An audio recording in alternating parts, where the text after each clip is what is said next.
আসসালামু আলাইকুম। বাহিরের কেকগুলোর থেকেও খেতে অনেক বেশি টেস্টি আর দেখতেও অনেক বেশি সুন্দর এই ঘরে বানানো সুইস রোল কেকগুলো। এই কেকটা দেখে বুঝতেই পারছেন যে এই কেকটা কত বেশি ভালো হয়েছে। তো চলে যাচ্ছি কিচেনে এই সুইস রোল কেক তৈরি করতে। সুইস রোল কেক বানানোর জন্য এখানে 2টা ডিম নিচ্ছি। ডিমের সাদা অংশ আর কুসুমটা কিন্তু একসাথেই নিয়েছি, আমি কিন্তু আলাদা করে নেইনি। আলাদা করে এখানে ফোম তৈরি করার কোনো প্রয়োজন নেই, এই কেকটা তৈরি করা অনেক বেশি ইজি। এগ বিটারের সাহায্যে ডিমগুলোকে বিট করে নিচ্ছি। এগ বিটার না থাকলে হ্যান্ড উইক্স দিয়েও বিট করে নিতে পারবেন, তবে এক্ষেত্রে সময়টা একটু বেশি লাগবে। খুব বেশিক্ষণ এটা বিট করব না। ডিমের কালারটা যখন এরকম হালকা হলুদ কালার হয়েছে, একটু ফোমি ভাব হয়েছে, তখন এটা বিট করা বন্ধ করে দিব। এর ভেতরে চিনি অ্যাড করে দিচ্ছি হাফ কাপ। চিনিটা মেল্ট হয়ে না যাওয়া পর্যন্ত এটাকে বিট করে নিচ্ছি।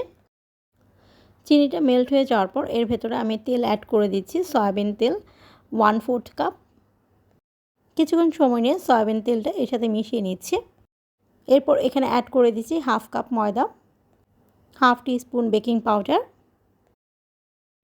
আর অ্যাড করে দিচ্ছি 2 টেবিল চামচ কোকো পাউডার। এরপর সব কিছু একসাথে ভালো করে মিশিয়ে নিচ্ছি।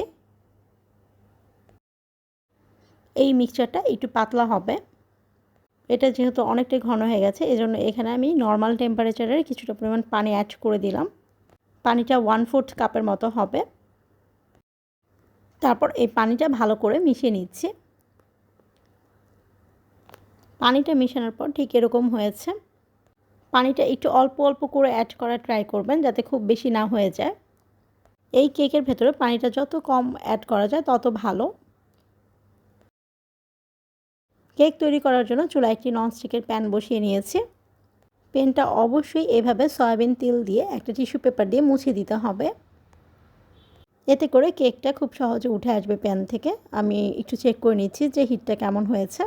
কেকের যে ব্যাটারটা তৈরি করেছি এখান থেকে 1.5 চামচ ব্যাটার এখানে ঢেলে দিচ্ছি। ব্যাটারটা দেখতেই পাচ্ছেন যে দেওয়ার সাথে সাথে কিন্তু ছড়িয়ে পড়ছে। এটা এরকমই পাতলা একটা ব্যাটার হতে হবে।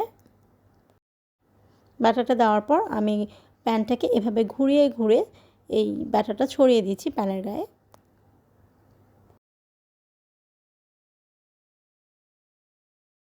চুলার আঁচ একদম লোতে থাকবে। এরপর এটাকে ঢেকে 50 সেকেন্ড থেকে 60 সেকেন্ডের মতো ওয়েট করছি। এই ঢাকনার ছিদ্রটা একটা টিস্যু পেপার দিয়ে বন্ধ করে দিয়েছি। খুব বেশিক্ষণ এই কেকটাকে চুলায় রাখা যাবে না, তাহলে কিন্তু কেকটা বেশি কুক হয়ে যাবে আর হার্ড হয়ে যাবে। মাত্র 1 মিনিট এটাকে আমি চুলায় রেখেছি। এটা কিন্তু এখন অনেকটাই নরম নরম আছে। এই যে আমি হাত দিয়ে একটু চেক করে নিচ্ছি যে উপরটা কিন্তু হয়ে গেছে, কিন্তু এটা শক্ত হয়ে যায়নি। শক্ত হয়ে গেলে কিন্তু আর রোল করা যাবে না। এই কেকটাকে আমি উঠিয়ে নিচ্ছি। এই প্যানটা আবার তেল দিয়ে একটু মুছে নিয়েছি। কেকের ব্যাটারটা দেওয়ার সময় অবশ্যই এভাবে নেড়ে নিতে হবে। আবারও আমি এখান থেকে 1.5 চামচ ব্যাটার এখানে দিয়ে দিচ্ছি। তারপর প্যানটা ঘুরিয়ে নিচ্ছি এভাবে, আর চুলার আঁচটা কিন্তু একদম লোতেই আছে, দেখতেই পাচ্ছেন। এরপর এটাকে 1 মিনিটের জন্য ঢেকে দিচ্ছি। একটু আগে চুলা থেকে আমি যে কেকটাকে নামিয়েছি এই কেকটাকে অবশ্যই গরম গরম এভাবে রোল করে নিতে হবে।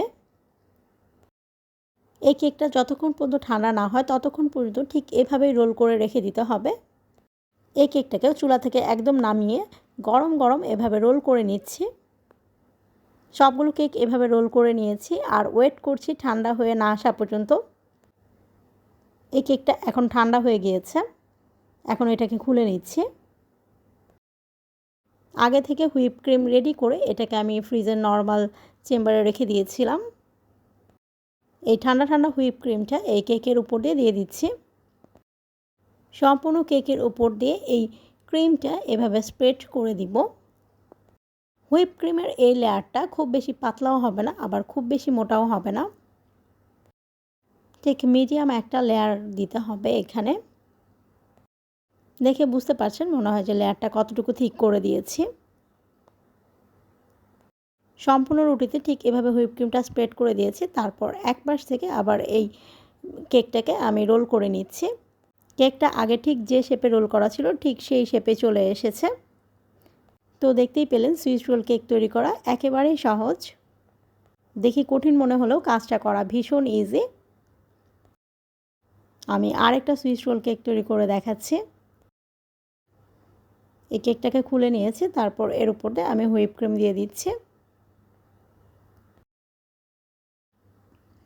সম্পূর্ণ কেকের উপর দিয়ে এভাবে একটা লেয়ার তৈরি করে দিয়েছি হুইপ ক্রিমের। এরপর এক পাশ থেকে এটাকে রোল করে নিচ্ছি।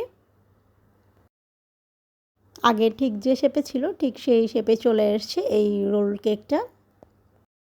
এই কেকগুলোকে ফ্রিজে ঠান্ডা করে তারপর কাটলে সবথেকে ভালো হয়। তবে এখনই আমি একটা কেক কেটে দেখিয়ে দিচ্ছি যে কেকের ভেতরটা কেমন হয়েছে। এই রোলগুলোকে ফ্রিজে রেখে তারপর এটাকে কাটবেন, তাহলে কাটাটা অনেক বেশি ইজি হবে। ফ্রিজে না রাখার ফলে একটু হুইপ ক্রিম বের হয়ে গিয়েছে, আর এই যে কাটার পর দেখিয়ে দিচ্ছি যে এটা কেমন হয়েছে ভেতরের শেপটা। একদম হুবহু বাহিরের মতো হয়েছে দেখতে। বাকি কেকের যে রোলগুলো ছিল ওগুলাকে আমি ফ্রিজে রেখে ঠান্ডা করে তারপর কেটেছি। সবগুলো কেক এভাবেই কেটে নিয়েছি, আর দেখে একদমই বোঝার উপায় নেই যে এটা ঘরে তৈরি করা। খুব সহজভাবে তৈরি করে দেখালাম এই switch roll cake. Thanks for watching.